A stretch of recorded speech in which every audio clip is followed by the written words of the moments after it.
عسلامة نجم. Bonsoir شاكرة. عسلامتكم ومرحبا بكم. Bonsoir et bienvenue à toutes et à tous. ضيوف المهرجان، أصحاب المعالي والسعادة، جمهورنا العزيز، مشاهدينا الكرام مباشرة على الوطنية،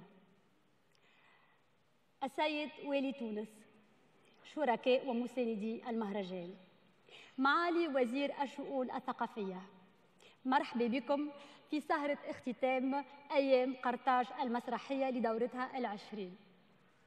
Chers invités, chers publics et téléspectateurs qui nous suivez en direct sur la télévision nationale, Excellences, Monsieur le gouverneur de Tunis, partenaires et sponsors du festival, Monsieur le ministre des Affaires culturelles, bienvenue à la cérémonie de clôture de cette 20e édition des Journées théâtrales de Carthage.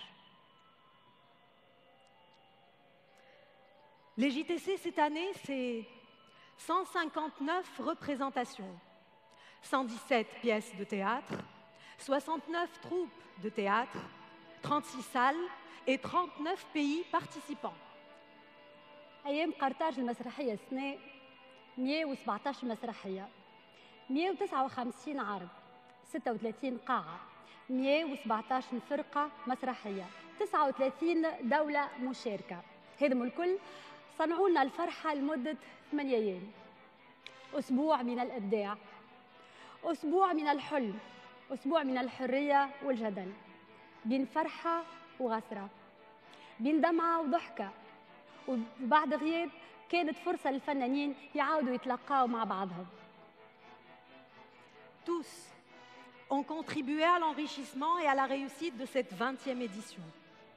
8 jours de création, d'émotion, de rêve et de liberté d'expression. Une opportunité exceptionnelle pour tous les acteurs du 4e art qui ont eu de multiples rencontres enrichissantes.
تصفيقة عليه تصفيقة.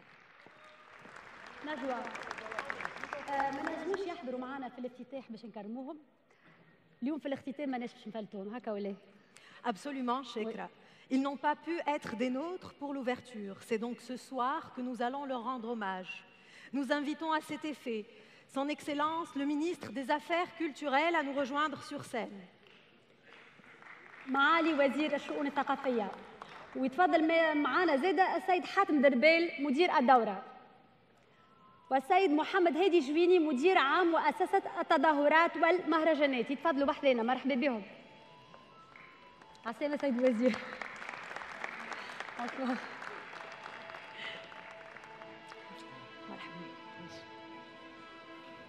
سيد حاتم دربيل وينو سيد مدير المهرجان؟ Il est là, d'accord. Nous invitons M. Hatem Derbel, le directeur de cette édition des JTC. Il est là. Et M. Mohamed Lehdi Jouini à nous rejoindre. مرحبا بكم. À toi, Najwa. Venu de Palestine, Ghanem Ghanem. من فلسطين غنام غنام.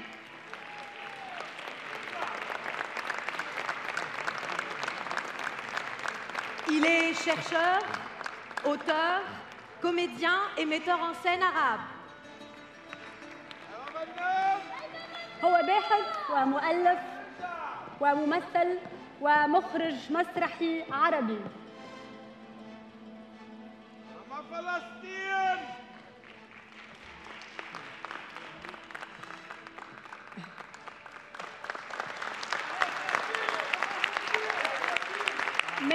من بوركينا فاسو إتيان مينينغو.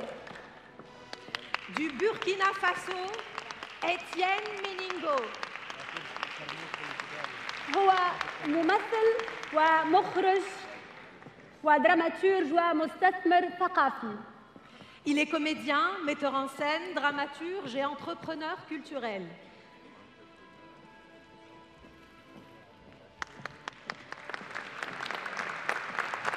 ألف مبروك. Merci.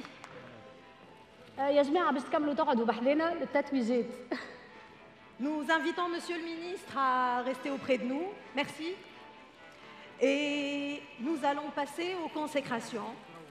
Ils ont marqué de leur empreinte l'histoire du théâtre arabe et africain. Et ils continuent encore à rayonner par leurs œuvres et leurs réflexions de par le monde. السيدة منى نور الدين من تونس.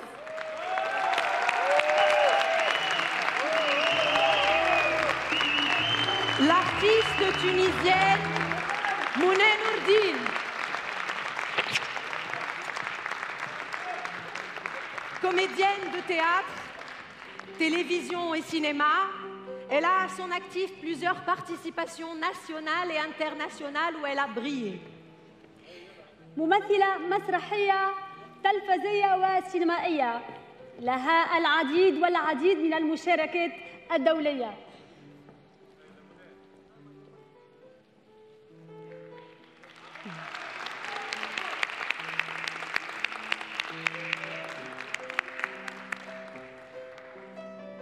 الفنان القدير عبد العزيز المحرزي. L'artiste tunisien Abdelaziz El Mahrzi.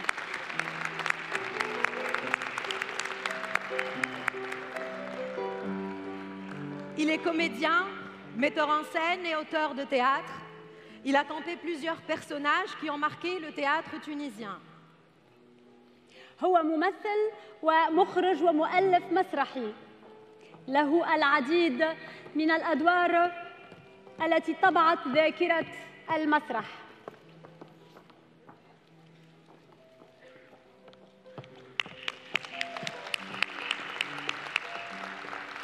الدكتور سامي عبد الحميد النوري من العراق. Venu d'Irak, le docteur Sami Abdelhamid Nouri. هو مسرحي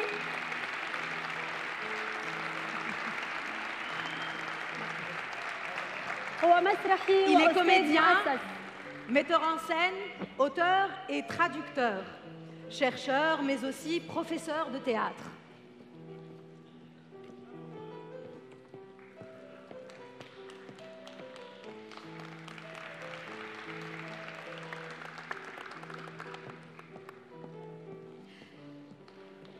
الدكتور حسن المنيعي من المغرب. L'artiste marocain Hassan El-Meniaï.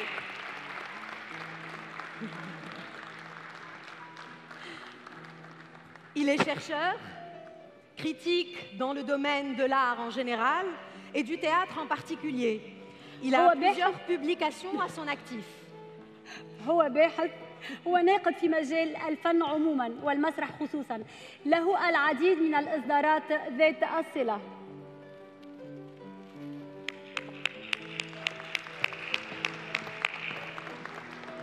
ومن مصر عبد الرحمن أبو زهرة. Venu d'Égypte.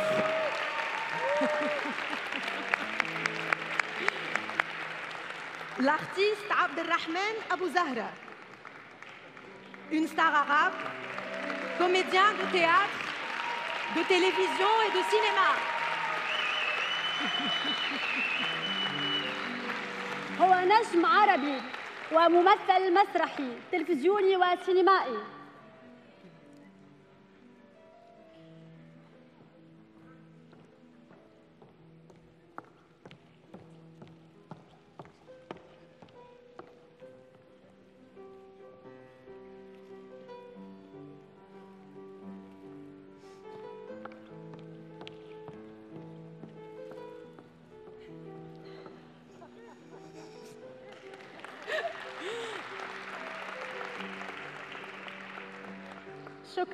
شكرا سيد الوزير، شكرا سي محمد، شكرا سي حاتم.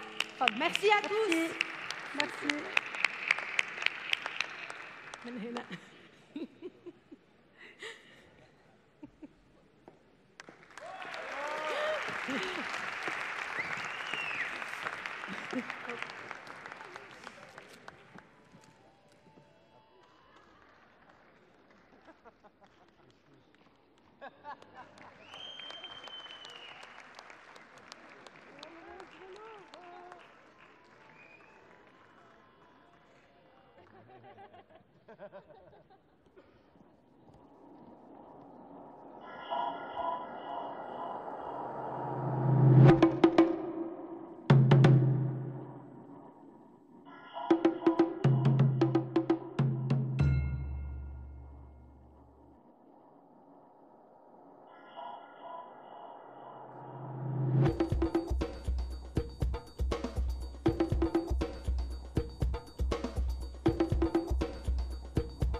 برافو برافو برافو. لازم تعملها كل. امبوسيبل. نحاولوا. الوغ يدولي بدينا نقربوا نو. Tout à fait, Chekra. On approche à grands pas du moment tant attendu de la soirée. Mais pour l'heure, il est temps d'annoncer les prix parallèles. الوغ نمر للجوائز الموازية. جائزة الاتحاد العام التونسي للشغل لأفضل تقنية مسرحية. ندعو السيدة وفاء الهمامي للإعلان على الجائزة والسيد سامي الطاهري عضو المكتب التنفيذي لتسليم الجائزة. تفضلوا. Le prix de l'Union générale des travailleurs tunisiens pour la meilleure technique théâtrale. On appelle Madame Wafé Hamemi pour annoncer le vainqueur et Monsieur Semi Tahri, membre du bureau exécutif, pour remettre le prix. Marhaba. مرحبا.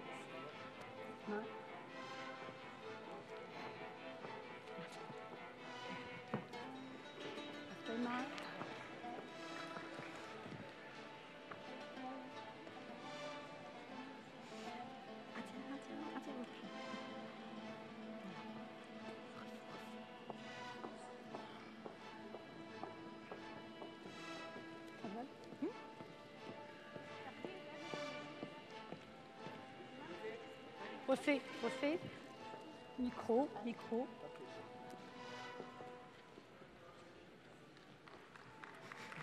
تصفيق على وفاء.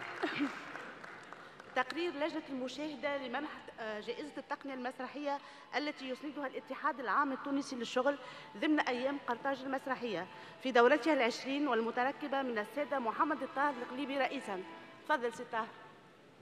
والطاهر علوان مقرراً على إثر ووفاء الهمامي عضو على إثر مشاهدتها ل14 عرضاً مسرحياً خارج المسابقة، فإن اللجنة تنوه بالمستوى التقني والفني الرفيع لأغلب العروض المسرحية، وتلاحظ كذلك تقلص الهوة الفنية التي كانت سائدة بين الأعمال المسرحية، مما جعل أكثر من عمل مسرحي يستحق الجائزة، وهذا ما عثر على اللجنة الحسم في الاختيار. وقد ارتأت إسناد جائزة الاتحاد العام التونسي للشغل لأحسن تقنية مسرحية إلى مسرحية القادمون لمركز الفنون الدرامية والركحية بالكاف. عاش الاتحاد العام التونسي للشغل.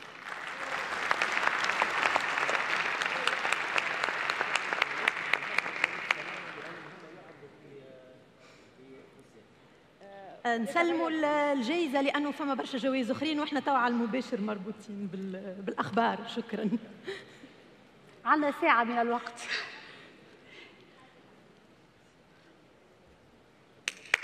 إذا شكراً. نمر للجائزة. نتعدوا الجائزة الثانية.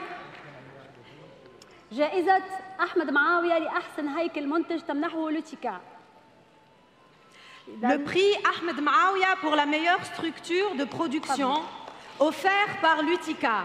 ندعو السيد عبد الله ميمون للإعلان عن الفائز والسيد رشيد الشلي عضو المكتب التنفيذي لتسليم الجائزة.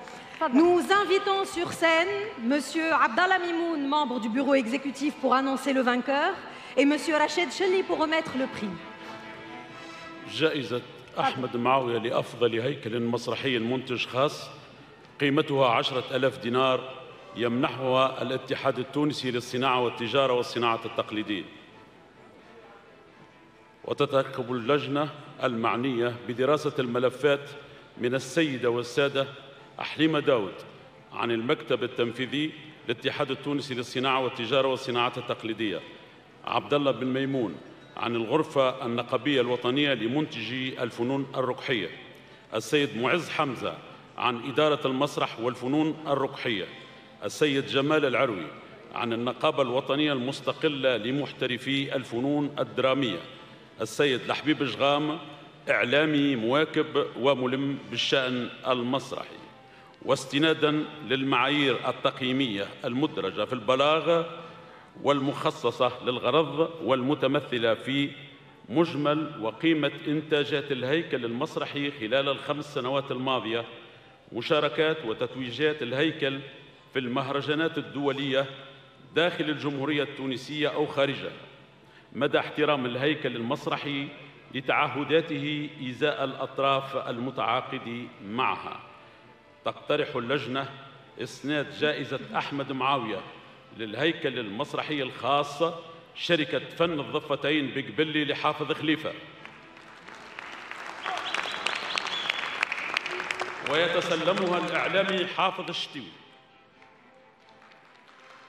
ويقدمها السيد رشاد الشلي عضو المكتب التنفيذي لاتحاد الصناعة والتجارة والصناعات التقليدية.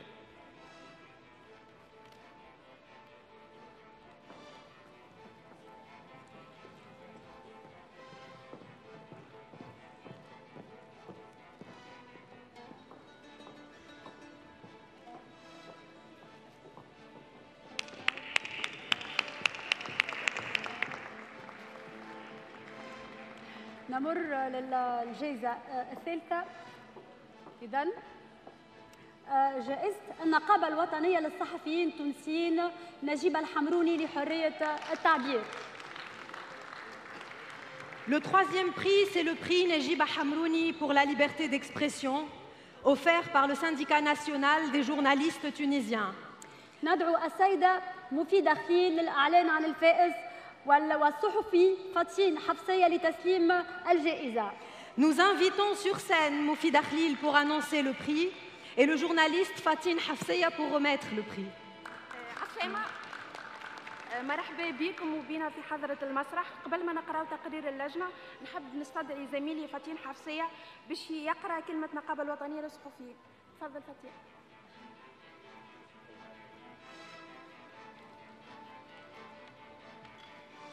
كلمة مقتضبة. أهلا بالحضور الكريم. شرف كبير أسنده المكتب التنفيذي للنقابة الوطنية للصحفيين التونسيين لشخصي لتمثيله في هذه المراسم. هذه الجائزة تحمل اسم فقيدة الساحة الإعلامية والنقابية النقيبة الراحلة نجيب الحمروني، التي كرست مسارها من أجل إعلام حر ونزيه ومستقل وكلمة نافذة، كما تؤكد انخراط النقابة في الشأن الثقافي وشراكتها الناجعة في الفعل الفني والإبداعي وتشجيعه. فالصحافة والفن يشتركان في أمر واحد وهما الوصول إلى الجمهور. لا يفوتني أيضا التنويه بتجديد الطلب لمعرفة مصير زميلينا المفقودين سفيان الشرابي ونذير الكتاري، وإيصال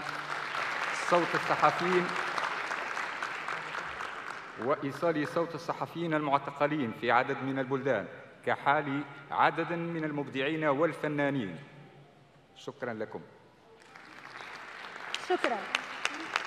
الجائزة الرابعة جائزة الجمعية التونسية للنقاد المسرحيين. وندعو شكرا. نقرأ تقرير لجنة نقابة الصحفيين. تفضل. تقرير لجنة نقابة الصحفيين. المسرح تمرد وكتابة بالجسد وتفتيت لكل المحرمات والقيود ولجرأتها، ونحن نحتاج جرعة من الجرأة لنحيا ونواصل، لأنها سلطت الضوء على شريحة من المجتمع منسية ومبعدة، ولأنها تقدم من مجموعة من الرسائل أهمها الأمل والتغيير نحو الأفضل. قررت لجنة تحكيم نقابة الصحفيين المكونة من الصحفيات حنان شعبان، نرجس ترشاني ومفيدة خليل إسناد جائزة النقابة الوطنية للصحفيين التونسيين نجيب الحمروني لحرية التعبير إلى مسرحية الهربة للمخرج غازي الزغباني.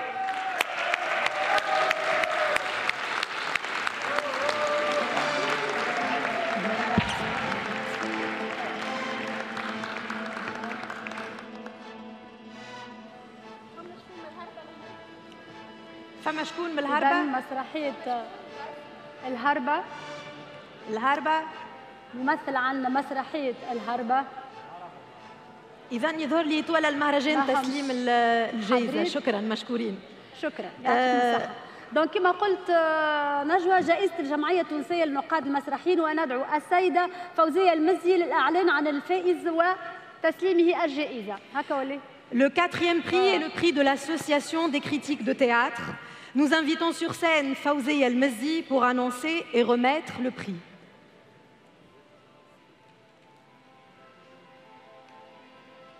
على سلامتكم.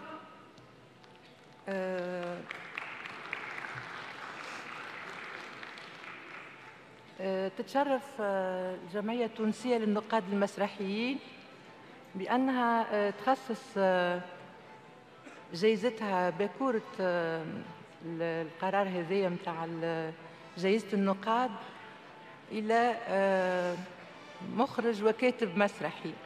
وكان هذا القرار ناتج عن إجماع داخل مكتب الجمعية المتكون من عبدكم سي محمد مؤمن، سي حمدي الحميدي، سي محمد المي، السيدة فايزة المسعودي، السيد هشام بن عيسى، والأنسة نجلة قموع. وقد قررت الهيئة إسناد هذه الجائزة إلى المبدع الفنان حسن المؤذن، كاتب ومخرج مسرحي. تفضل سي حسن. إذا تفضل بحرنا الفنان حسن المؤذن. سي حسن.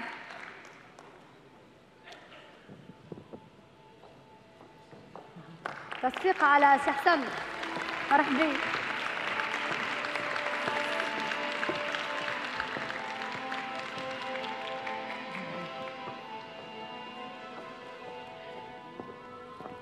ألف مبروك.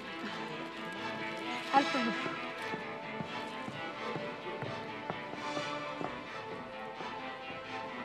Alf Mabrouk, c'est Hassan.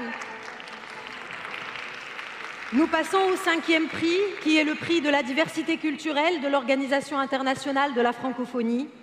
Et nous appelons M. Hedi Abbès pour annoncer le prix et Mme Senabo C pour remettre le prix. ونمر إلى جائزة التنوع الثقافي للمنظمة الدولية للفرنكوفونية، وندعو السيد هادي عباس للإعلان عن الجائزة، والسيدة سينابو سي هكا ولا لتسليم الجائزة. تفضل. في إطار الدورة 20 لأيام قرطاج المسرحية 2018 اجتمعت اللجنة المتكونة من الأساتذة بسمة الفرشيشي وياسين عون والهادي عباس لإسناد جائزة المنظمة الدولية للفرنكوفونية للتنوع الثقافي. وبعد المشاهدة العروض المعنية قررت اللجنة إسناد الجائزة لمسرحية ريسكابار من السنغال.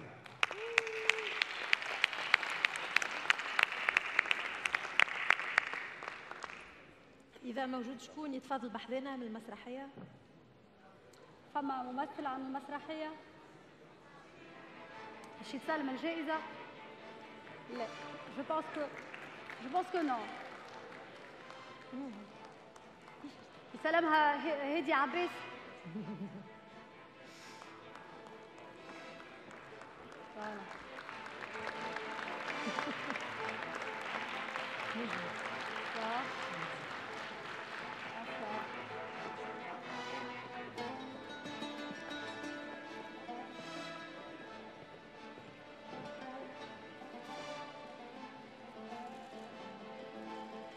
Bravo à la pièce et bravo au Sénégal. Nous passons au 6e prix, qui est le prix de la meilleure œuvre des détenus dans les institutions pénitentiaires.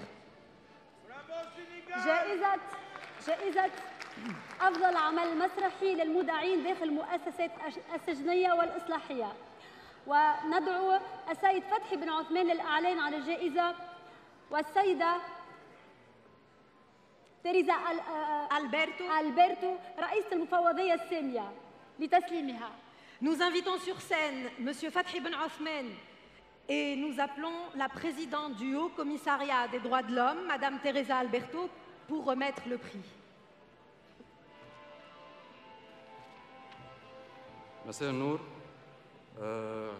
5 أعمال مسرحية من إنتاج نوادي المسرح ببعض الوحدات السجنية والإصلاحية شاركت في الدورة 20 لأيام قرطاج المسرحية، وهي كالآتي: مسرحية الدبو لبرج الرومي،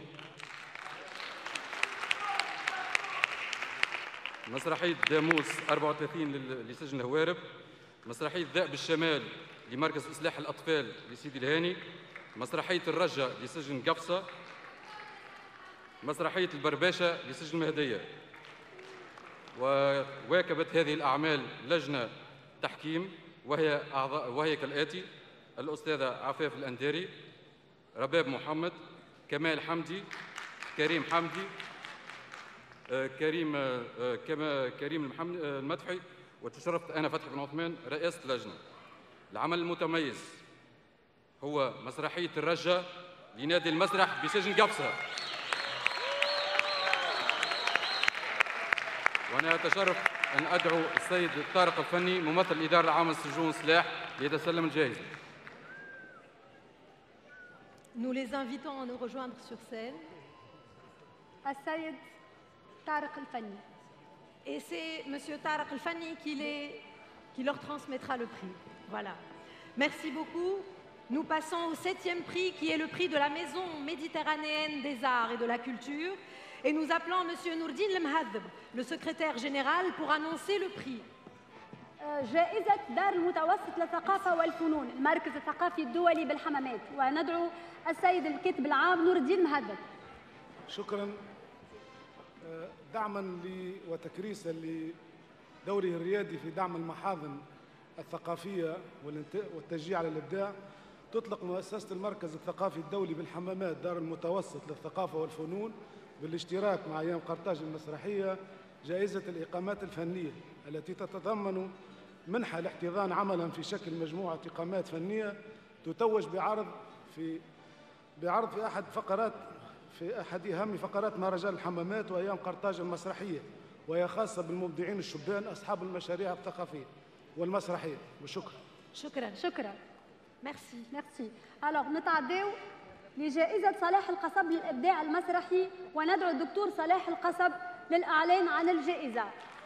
الدكتور صلاح القصب. Nous passons au 8e et dernier prix parallèle, qui est le prix Salah El-Qassab pour la création théâtrale. Et nous invitons Salah El-Qassab à annoncer et remettre le prix. الدكتور صلاح القصب. تفضل دكتور.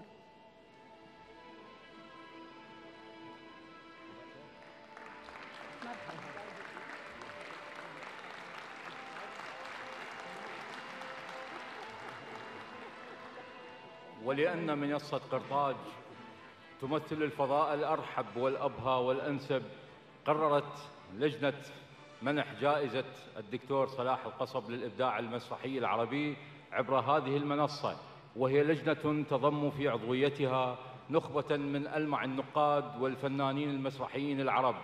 فلهذا قررت اللجنة في دورتها الأولى لعام 2018 أن تمنح جائزتها عبر هذا الفضاء إلى السنديانة زهيرة بن عمار.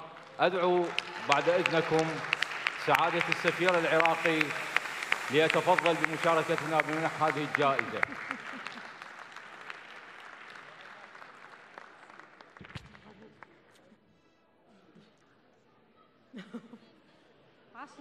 عشر رفيق معشر شوية نقصوا لنا شوية من فرق بيك. مرحبا.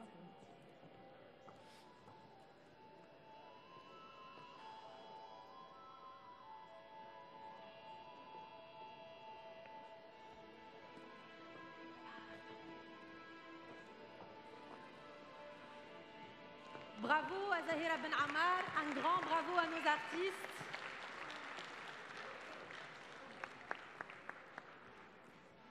كما أدعو الفنان الأستاذ رؤوف بن عمر. شكرا.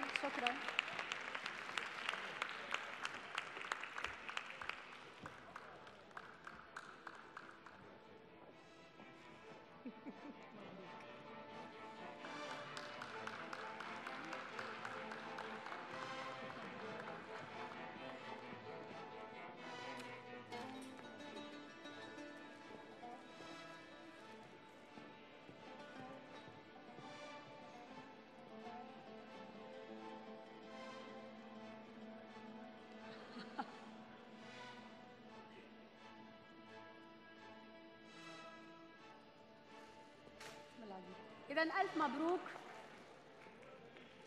للفنانة زهيرة بن عمار، ألف مبروك للفنان رؤوف بن عمار.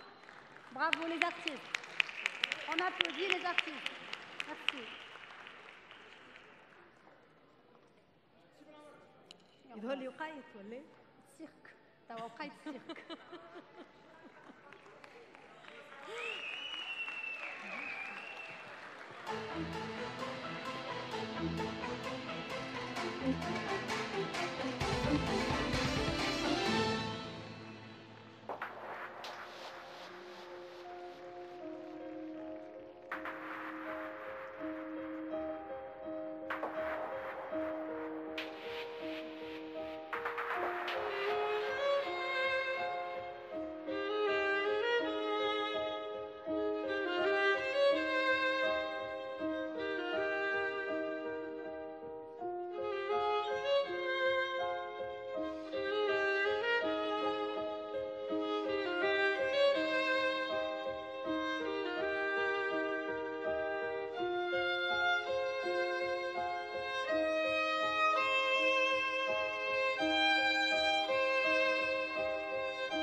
Bravo. Bravo. Nous avons été rejoints par Madame Sénabossé qui va dire un petit mot concernant le prix de la diversité culturelle au nom de l'Organisation internationale de la francophonie. Allez-y, je vous en prie. Monsieur le ministre, Excellences, Monsieur le directeur des Journées théâtrales de Carthage, chers artistes, Mesdames et Messieurs les membres du jury, Mesdames, Messieurs, c'est avec une certaine émotion, mais aussi avec une fierté légitime, que l'Organisation internationale de la francophonie s'associe à la cérémonie officielle de clôture des Journées théâtrales de Carthage. Cette 20e édition, qui marque les 35 ans de ce festival, est une fois de plus un véritable carrefour de rencontres entre les théâtres d'Afrique, du monde arabe et du reste du monde. Je tiens à remercier M. Hatem Darbel, directeur des JTC, pour son engagement et souligner la pérennité d'une coopération fructueuse qui dure depuis de nombreuses années. Cette 20e édition a fait dialoguer une fois encore les arts, les esthétiques, les histoires, les langues, les traditions et les croyances par la programmation d'œuvres théâtrales riches et créatives. Cette année, l'Organisation internationale de la francophonie a décidé de décerner pour la première fois au JTC le prix OIF de la diversité culturelle. L'objectif est de découvrir et soutenir de nouveaux talents francophones dans le domaine des arts du spectacle, en récompensant la troupe qui se sera le mieux distinguée dans la défense et la promotion de la diversité culturelle. Il accompagne à hauteur de 7 000 € la troupe désignée par le jury. Nous souhaitons plein succès aux lauréats et remercions le jury pour la qualité du travail accompli. Enfin, je suis honorée d'être ici en Tunisie, patrie de Habib Bourguiba, l'un des pères fondateurs de la francophonie institutionnelle et pays hôte du prochain sommet de la francophonie organisé en 2020. Je vous remercie de votre attention. Merci, Lia. Merci. Merci. نجوى حسي روحي عندي تراك في بلاصتهم هو قايد نتاع تراك. C'est aussi certainement le cas des participants à la compétition officielle, puisque c'est l'heure d'annoncer les prix officiels de cette 20e édition des JTC. وندعو لجنة تحكيم المسابقة الرسمية لأيام قرطاج المسرحية الدكتور حمدي الحميدي رئيس اللجنة. Nous invitons donc les membres du jury de la compétition officielle à nous rejoindre sur scène. Je vous en prie, messieurs, dames. والأعضاء الفنان زياني شريف عياد من الجزائر، الفنانة شادية زيتون دوغان من لبنان، الفنان هشام كنفارنا من سوريا، وموبيلاي الفنان موبيلاي بونكا من الكونغو، والفنان كمال علاوي كمقرر اللجنة. تفضلوا. مرحبا أستاذ. Bonsoir. Je vous en prie. Bonsoir.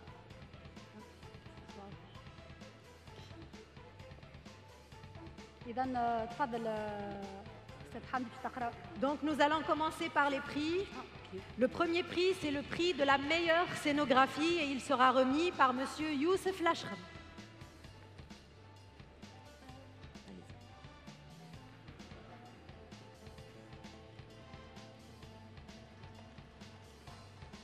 جائزة أفضل عمل متكامل يسلمها السيد يوسف لاشخر. باش يقراو تقرير. يقراو أفضل سينوغرافيا. أوكي. أفضل سينوغرافيا.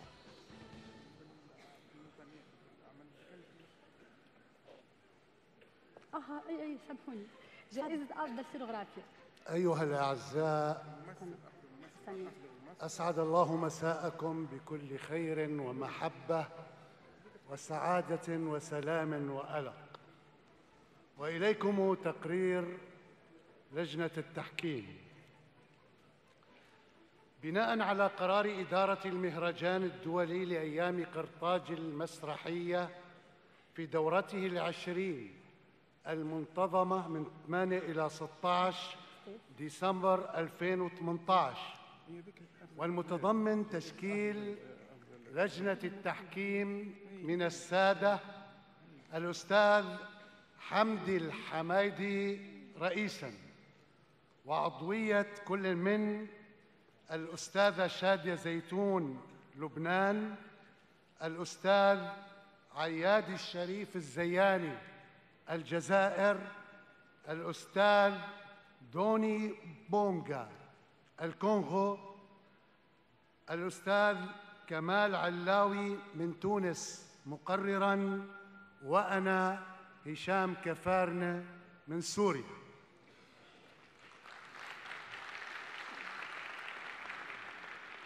قامت اللجنة بمباشرة مهامها منذ اليوم الأول للمهرجان، حيث عقدت سلسلة من الاجتماعات المخصصة لمناقشة العروض وفق أسس علمية فنية، وذلك بغية الوصول إلى ترشيحات لجوائز المهرجان المخصصة لأفضل عرض متكامل، وللتأليف والإخراج والسينوغرافيا والنص والتمثيل. قامت اللجنة بمشاهدة 11 عرضاً مشاركاً في المسابقة، وهي حسب التسلسل: جدران راوندا، جويف تونس، تصحيح ألوان سوريا، في عزلة حقول القطن غينيا، تقاسيم على الحياة العراق، هاملت بعد حين الأردن، عبث المغرب، يوميات أدت إلى الجنون الكويت، الساعة الأخيرة مصر، ذاكرة قصيرة تونس، المجنون الإمارات العربية المتحدة. وقد تمت مشاهدة جميع العروض في ظروف مثالية، مما يقتضي أن ننوه بالجهود المبذولة من قبل إدارة المهرجان وطواقم العمل التي سعت مسكورة لتقديم كل ما يحتاجه العرض المسرحي من مستلزمات، كما وتجدر الإشارة بما ضمته هذه الدورة من تميز في التنظيم وإعداد الندوات الفكرية والفنية المختلفة، وتكريم وتتويج عدد كبير من المبدعين المسرحيين.